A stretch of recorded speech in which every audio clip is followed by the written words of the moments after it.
You ask Tiger to solve. This deals with linear equations with one unknown. The final result is x equals -101. Let's solve it step by step. Simplify the expression. Expand the parentheses. Simplify the arithmetic. Group all x terms on the left side of the equation. Subtract 11x from both sides. Group like terms. Simplify the arithmetic. Group like terms. Simplify the arithmetic. Group all constants on the right side of the equation.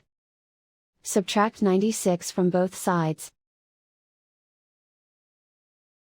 Simplify the arithmetic.